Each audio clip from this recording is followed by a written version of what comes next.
In a small, oil-stained corner of Detroit, 47-year-old Tom Riker spent most of his days underneath broken cars, breathing in rust and gasoline. His garage wasn't much, just a peeling metal shed at the edge of a junkyard, but to Tom, it was his world. The city had forgotten about men like him, veterans of factory jobs, laid off after machines replaced hands. He lived in a one-room apartment above the shop, surviving on instant noodles, black coffee, and the hope that maybe tomorrow would bring a little more business than today. That morning, the air was cold, the kind that made steel tools bite your skin. Tom wiped his hands on an old rag and turned up the small radio by the workbench.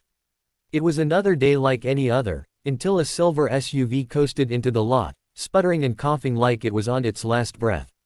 The driver, a young woman, stepped out, clutching her coat against the wind. "Excuse me," she called, her voice shaky. "My car just died. I think the engine's gone." Tom glanced at the vehicle, then at her. Her shoes were muddy, her face pale from cold. But it was her eyes that caught him, eyes that looked too tired for someone that young. "I can take a look," he said simply, rolling his sleeves up. She nodded, relieved. "Thank you. I don't have a lot of money right now, but..." Tom cut her off with a quiet smile. "Don't worry about that. Let's just see what's wrong first." He popped the hood, and a puff of smoke rolled out. The smell of burnt oil filled the air. It didn't take long for him to spot the problem: a blown gasket, some cracked hoses, the kind of neglect that spoke of hard times. While he worked, the woman sat on an old crate, rubbing her hands together for warmth. A small voice piped up from the back seat. "Mommy, is he gonna fix our car?" Tom turned and saw a little girl, maybe 6 years old, with curly hair and big brown eyes peeking from the window. Her pink mittens looked too thin for the weather. "Yes, sweetie," the woman replied softly. "He's helping us." The girl's eyes lit up. "Thank you, mister." Tom grinned under his scruffy beard. "You're welcome, kiddo." It took him nearly 3 hours. He used spare parts from his own collection, things he'd saved from junk cars, things he might have sold for a few dollars. But when the engine finally roared to life, the woman nearly burst into tears. "How much do I owe you?" she asked, pulling out her wallet. Tom could see it was nearly empty. "Nothing," he said, waving it off. "You just take care of your little girl." She blinked, stunned. "No, I can't let you." "You can," Tom interrupted. "Everyone needs a little help sometimes." The woman's lip trembled. "You don't even know us. Why would you do that?" Tom shrugged. "I know what it's like to need help and not get it." For a moment, silence filled the garage, broken only by the sound of the running engine. Then the little girl ran over and hugged his grease-stained leg. "Thank you," she whispered. "You're like my daddy." Her mother froze, a shadow flickering across her face. Tom bent down to the girl's level, smiling softly. "You've got a big heart, kiddo." "That's a good thing." They drove away, but the sound of that small voice, "You're like my daddy," stayed with him long after the car disappeared down the street. 3 weeks later, it was snowing hard. The wind howled through the cracks in Tom's workshop, and his old space heater groaned weakly in protest. He hadn't had a customer in days, and the grocery shelf upstairs was almost bare. He was just about to close up when headlights flashed outside. The same silver SUV rolled in. Tom stepped out, brushing snow off his coat. The woman, Laura, as he later learned, climbed out, carrying a thermos and a paper bag. "I brought you something," she said, smiling shyly. "You helped me when no one else would. I thought you might like a hot meal." Inside the bag was homemade stew and fresh bread. Tom stared, his throat tightening. He couldn't remember the last time someone had done something kind for him. "You didn't have to," he murmured. "I wanted to," she said simply. "You reminded me that there are still good people left." From the back seat, the little girl popped up again. "Hi, Mr. Mechanic." Tom chuckled. "Hi there. You keeping warm?" She nodded vigorously. "Mommy made cookies. You want some?" And just like that, Tom felt something he hadn't in years, warmth that had nothing to do with heaters or sunlight. They started visiting once a week. Sometimes it was to bring food, sometimes just to talk. Tom learned that Laura was a widow. Her husband, a construction worker, had died in an accident 2 years earlier. Since then, she'd been working 2 jobs, cleaning offices at night and serving tables by day, trying to raise her daughter, Mia, on her own. She's all I've got, Laura said one evening, glancing at her little girl playing with an old wrench like a toy. Some days, I think I can't do it anymore. Then she smiles, and I keep going. Tom looked at her, at the exhaustion in her eyes, the quiet courage in her voice, and something inside him shifted. He'd spent years alone after his own family fell apart. A drunk driving accident had taken his wife and unborn son 15 years ago. Since then, he'd built walls around himself, until Laura and Mia had stumbled into his life and cracked them open. Winter turned to spring, and by then, their visits were part of his life. Mia would help around the garage, handing him tools with tiny, grease-smudged fingers. She called him Mr. Tom, but sometimes, when she forgot, it was just, Dad. One afternoon, Laura came by with worry etched across her face. My landlord's selling the building, she said quietly.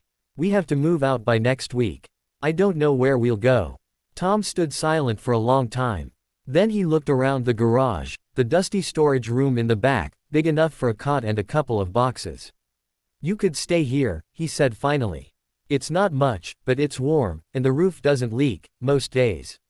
Laura's eyes widened. Tom, we can't impose like that. It's not imposing, he said softly. It's just helping a friend.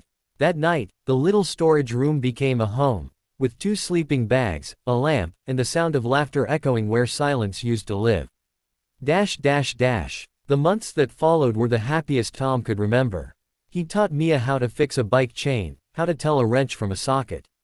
Laura made his coffee just the way he liked it, strong, no sugar, and scolded him for skipping meals.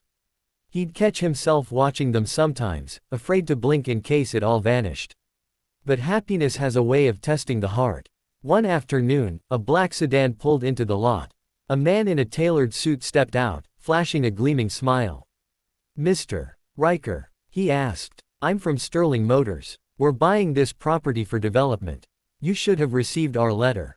Tom frowned. He hadn't received any letter. The man handed him an envelope. Inside was a notice of eviction. The land had been sold months ago. He had 30 days to leave.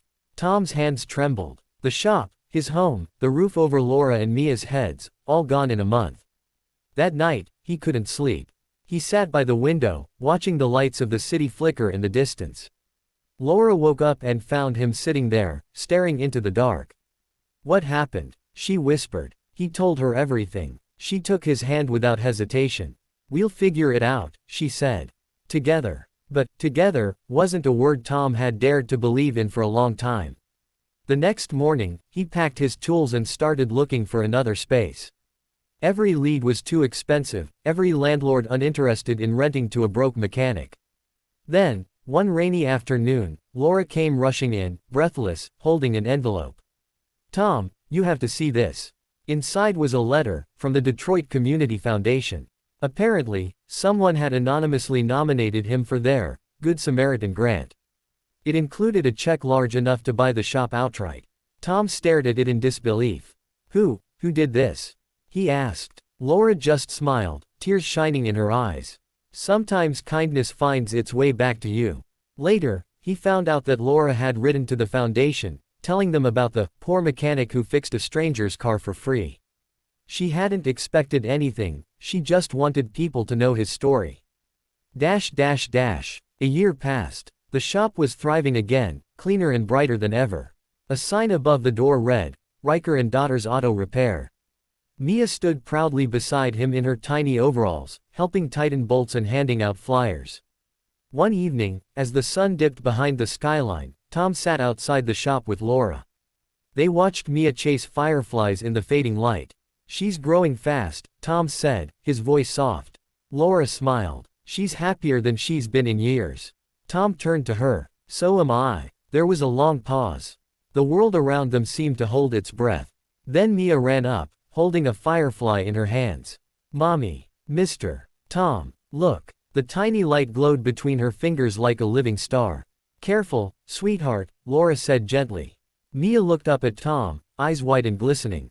Mr. Tom, she whispered. Yes, kiddo. She bit her lip, then said in a trembling voice, Can you be our daddy? Please. The words hit him harder than any engine noise ever could. His throat closed, and his vision blurred. He looked at Laura, she was crying softly, smiling through her tears. Tom knelt down, his voice breaking. "I'd be honored too, sweetheart." Mia threw her arms around his neck. Laura joined them, wrapping her arms around them both. For the first time in years, Tom felt complete, not because of what he'd built, but because of who had found him. He'd fixed hundreds of broken machines in his life, but it turned out, the most important repair he'd ever made, was to his own heart.